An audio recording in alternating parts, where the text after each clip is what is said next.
C'est en Syrie qu'on se rend tout de suite, la Syrie où Bachar al-Assad promet, je cite, de briser le terrorisme. Il a déjà réussi à reprendre son territoire et la ville d'Alep. Une fois le pourra-t-il une deuxième. Les djihadistes qui continuent d'avancer, ils ont désormais en ligne de mire Hama, à 100 km au sud d'Alep, et bien sûr derrière, la capitale Damas.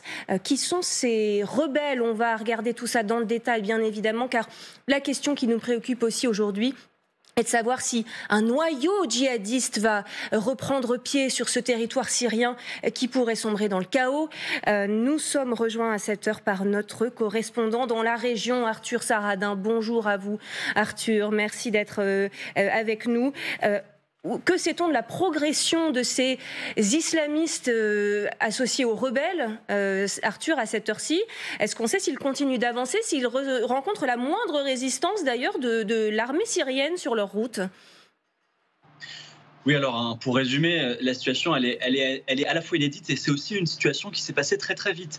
On avait en fait au nord-ouest de la Syrie cette poche, le gouvernorat d'Idlib, qui est sous contrôle d'un groupe, HTS, qui est un groupe islamiste, qui est aussi une poche de rebelles, des derniers opposants au régime de Bachar el-Assad, qui a mené des opérations à la fois vers l'est, vers la ville d'Alep, qui est tombée, dont le régime a perdu le contrôle. Et puis on les voit suivre depuis maintenant 96 heures cette route qu'on appelle la M5 qui descend au sud. C'est une route qui relie la ville d'Alep à la ville de Damas en passant par Homs, qui est une des villes principales de l'ouest syrien. Et pour l'instant, ils sont arrêtés près de la ville de Hama. Il y a eu des premiers affrontements avec les soldats du régime syrien. Donc vous voyez là sur la carte, cette route, on est un peu avant Homs.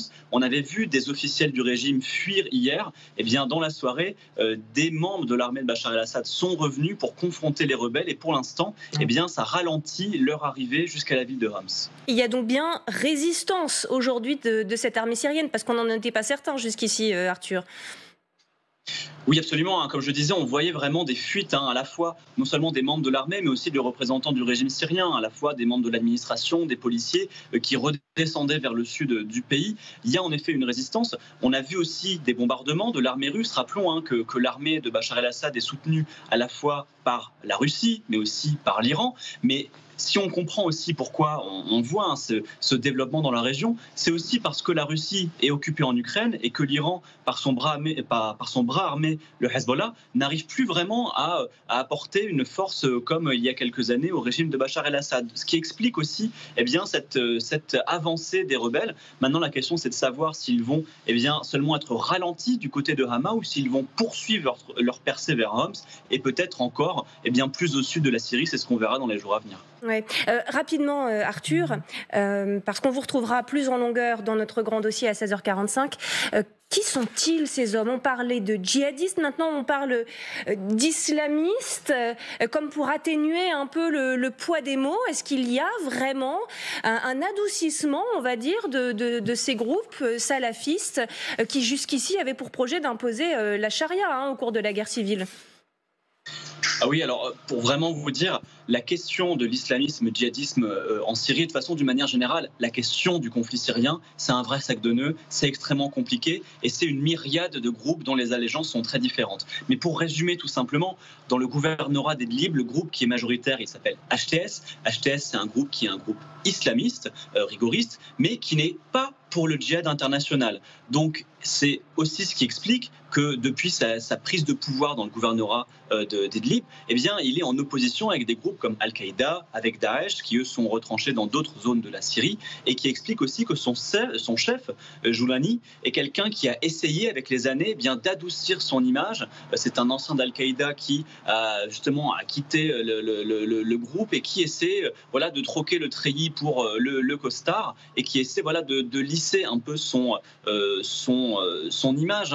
On a vu des journalistes qui étaient invités à Idlib, ce n'était pas le cas dans les villes qui étaient contrôlées par Daesh. Il y a quand même un islam rigoriste qui est imposé à Idlib, avec un voile obligatoire, avec un grand conservatisme de la part de ce pouvoir à Idlib. Mais il faut bien aussi comprendre que dans les groupes rebelles, il y a aussi simplement tous les anti-Assad. Vous avez d'un côté des djihadistes, vous avez aussi simplement des gens qui qui ont fui la répression de la révolution au moment des printemps arabes et qui sont simplement le produit de la tyrannie du régime Assad pendant des décennies. C'est évidemment le drame de la Syrie, c'est d'avoir justement ces groupes qui, de toute leur obédience et de toute leur radicalité, eh bien, sont nés d'une première tyrannie qui est celle du régime de Bachar el-Assad, qui avait été remis en question au moment des printemps arabes. Merci beaucoup Arthur Saradin, encore une fois, on a rendez-vous à 16h45 dans le grand dossier. Avant de vous entendre sur toutes ces questions cruciales, y compris pour nous, notre sécurité sur le sol français, on le disait, la Syrie, ancien berceau du djihadisme international, on va écouter ces hommes, ces islamistes alliés aux rebelles, ils sont très clairs sur leurs intentions territoriales en Syrie, écoutez.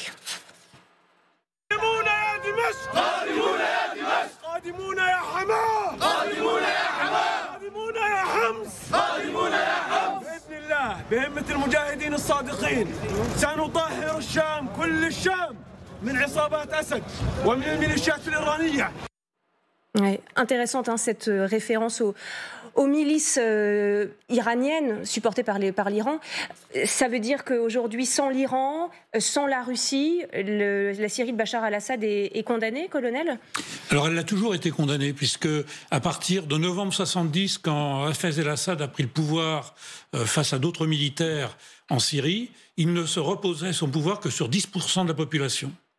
Donc en réalité, il y a eu une mosaïque de liens des Alaouites chiites avec d'autres chiites et les chrétiens contre les sunnites. Mais les sunnites représentent 85 et 87% de la population. Donc ils ont subi ce pouvoir alaouite, cette dictature, depuis 1970. Et là, ça se complique un peu parce qu'effectivement, les Russes, eux, tiennent beaucoup à la Syrie. Bon, ils aiment certainement beaucoup le président Bachar el-Assad, mais la véritable raison, c'est de conserver leur base en Syrie, à Latakia et à Tartous, base navale, base aérienne. Donc, ils ne lâcheront pas.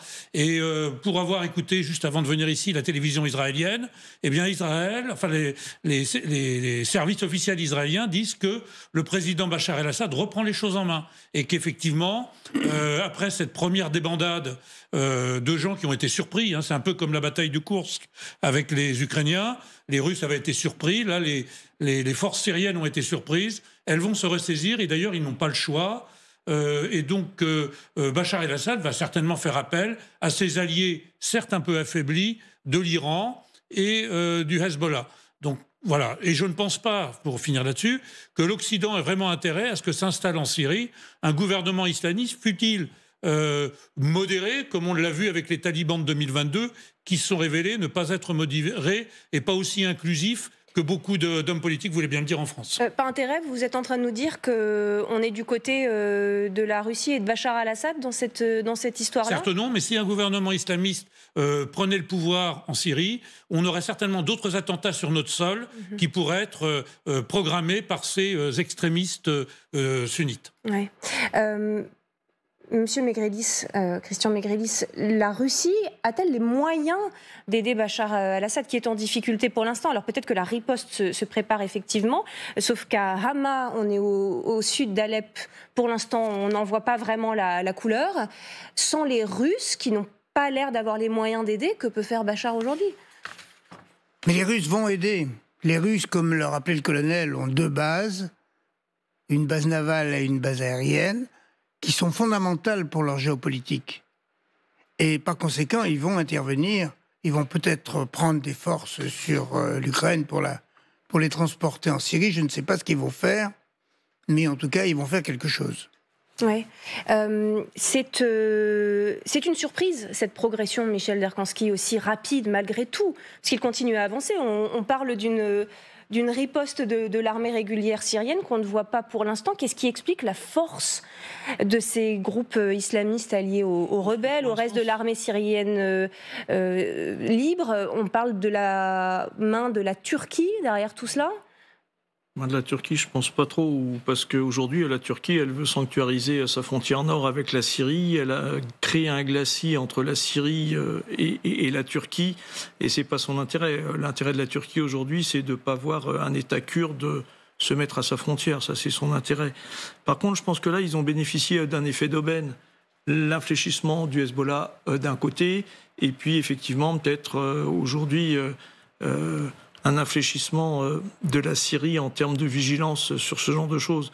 Mais je crois qu'aujourd'hui, penser que la Russie ne va pas intervenir, elle va intervenir pas pour la Syrie, elle va intervenir parce que depuis 2015, elle a compris que dans un espace non sécuritaire qui était le Moyen-Orient, elle pouvait devenir un agent sécuritaire et un agent de puissance. Parce que les pays qui étaient là n'avaient pas instauré une géopolitique de sécurité, qui avait un désengagement des Américains pour des intérêts propres aux Américains, et que là, ils y voyaient, ils rentrent dans des mers chaudes, la Méditerranée, accès au Pacifique d'un côté, accès à l'Atlantique de l'autre, 2 bases militaires. Non mais certes, pour la première fois, ils ont une puissance, oui, parce qu'ils ont une puissance navale et une puissance aéroportée, et ils ont les moyens, et leurs moyens coordonnés avec l'Iran fera que cet effet d'aubaine va vite s'arrêter.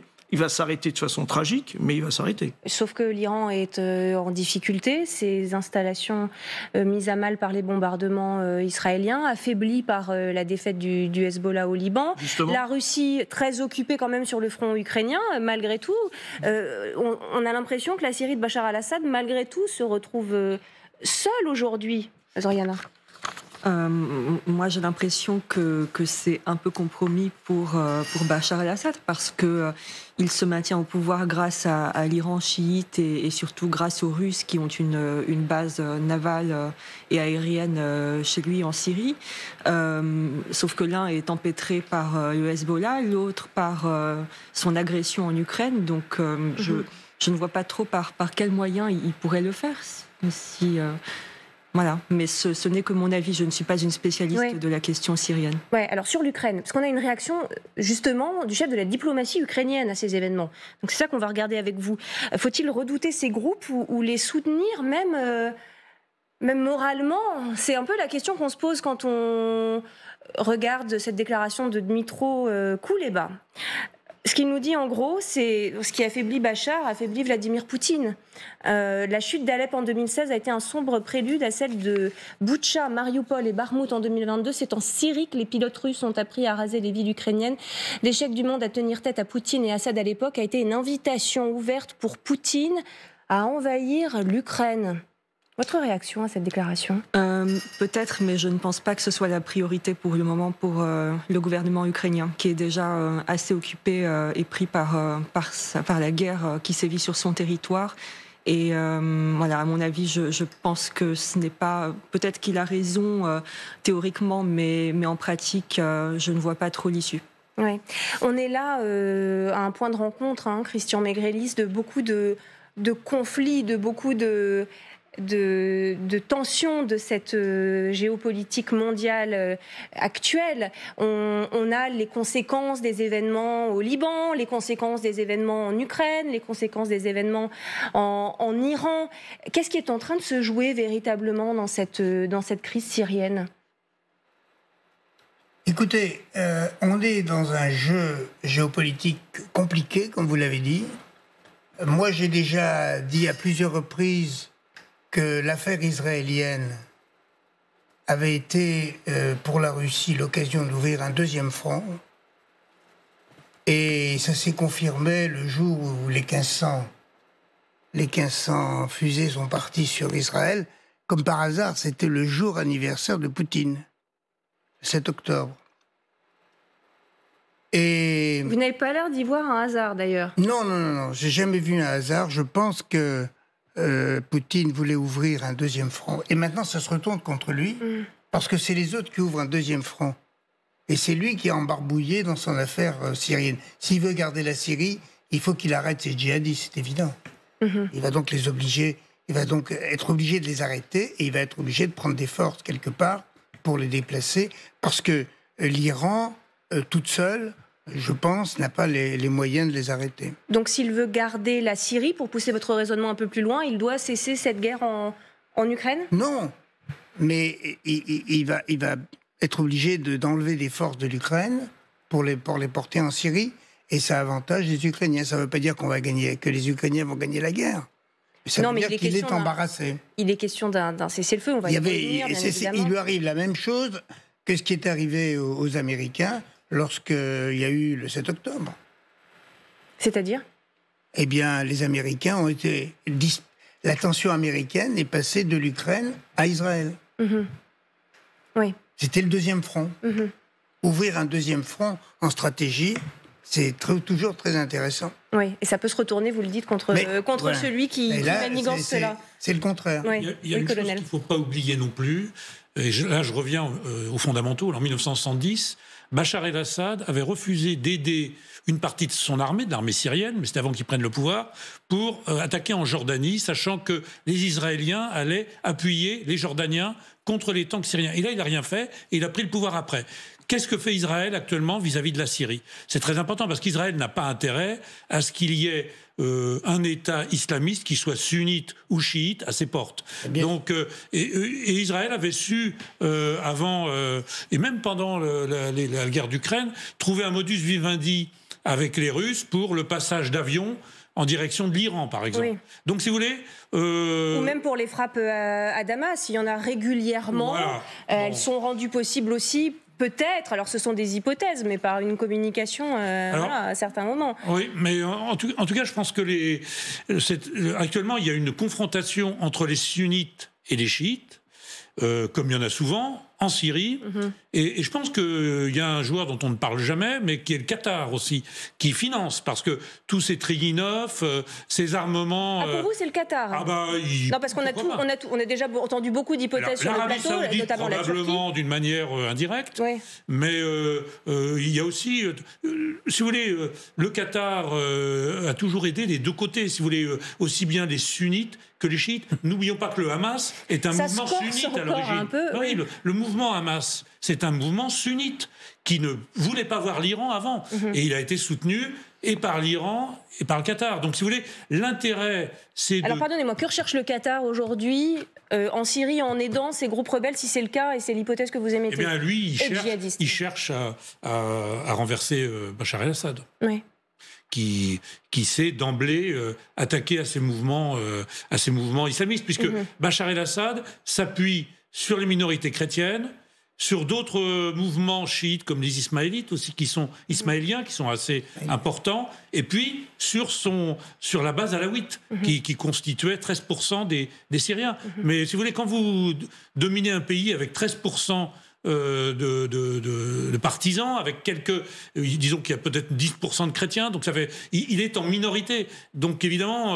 Mais ce que vous nous dites, c'est mieux vaut Bachar al-Assad, le criminel de guerre, qui a bombardé avec des armes chimiques son propre peuple, que ces groupes aujourd'hui islamistes... Kadhafi. On a renversé Kadhafi. Qu'est-ce qui se produit? Regardez Saddam Hussein. On l'a anéanti et il y a maintenant plein de milices djihadistes chiites qui sont en Irak et l'Iran étend ses positions. Si vous voulez, tous ces dictateurs qui étaient dans les pays, surtout sunnites d'ailleurs, Saddam Hussein était sunnite, si vous voulez, ont été pour l'Occident d'une manière tout à fait froide et je dirais assez cynique, un moindre mal. Oui. Un moindre mal. N'oublions pas que Kadhafi avait été invité à l'Élysée, que Saddam Hussein avait été aussi fait l'objet de nombreux appuis au moment de sa guerre contre l'Iran, notamment français. Donc, si vous voulez, maintenant qu'il n'y a plus rien, si vous voulez, en Libye. Maintenant, il n'y a plus rien. Il y a trois chefs qui se réclament et qui sont dispersés et qui sont source de chaos aux portes de l'Europe. Pour revenir sur cette problématique du djihadisme dans cette région, vous nous dites c'est Bachar ou le djihadisme, y compris à portée et à vocation internationale, c'est ça que vous voyez aujourd'hui dans ce groupe, dont le leader se présente comme le djihadisme bon teint, l'islamisme qui n'imposera pas la charia. Très rapidement. Regardons les talibans il y a 2 ans.